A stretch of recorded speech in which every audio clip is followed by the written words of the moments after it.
Welcome to Star City News. I'm Michael Shively. And I'm Kelsey Murphy.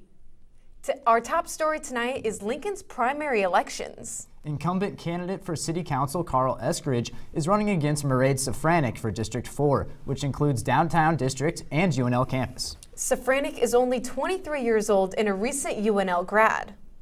Star City's senior political correspondent John Kipper starts our team coverage by looking more into her candidacy. John?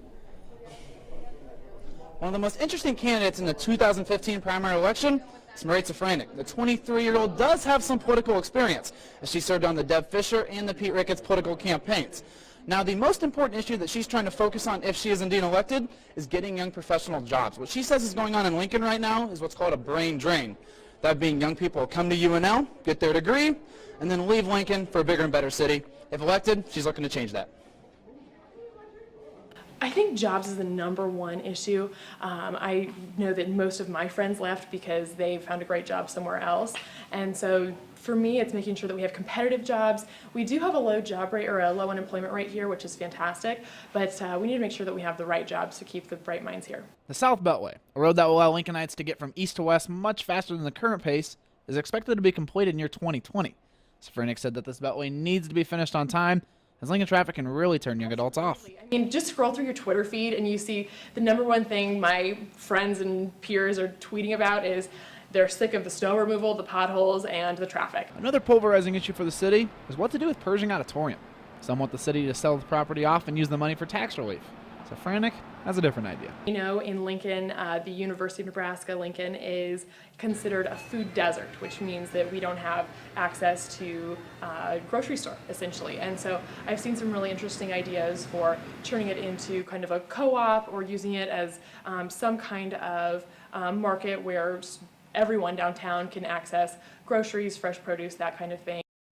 Now, one of the two main issues in terms of crime that Safranek wants to focus on, the first one being gang violence. She's a young woman that lives in the downtown district, and sometimes she's a little bit afraid to go home at night. And the second issue being small crimes, such as a hit and run. She got involved in a hit and run not too long ago.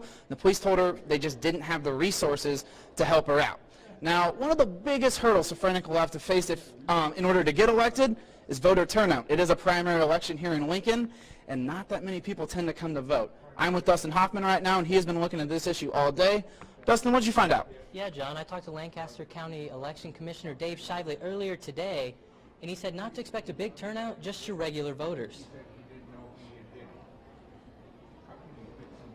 City elections or local elections are probably our lowest turnout of younger voters.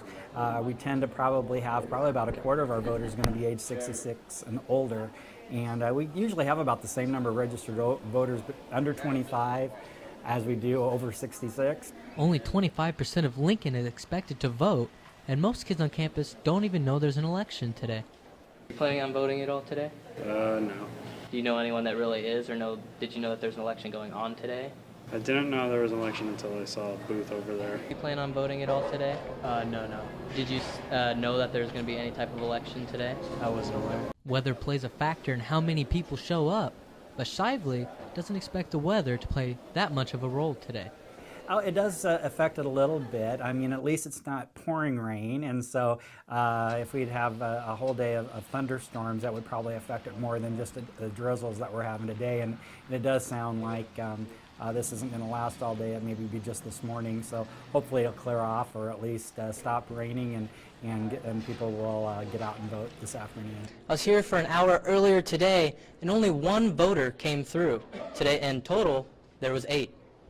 And I do remind people that not everyone that voted today, as some people decided to vote via absentee ballot. Reporting for Star City News, this is Dustin Hoffman, and I'm John Kipper.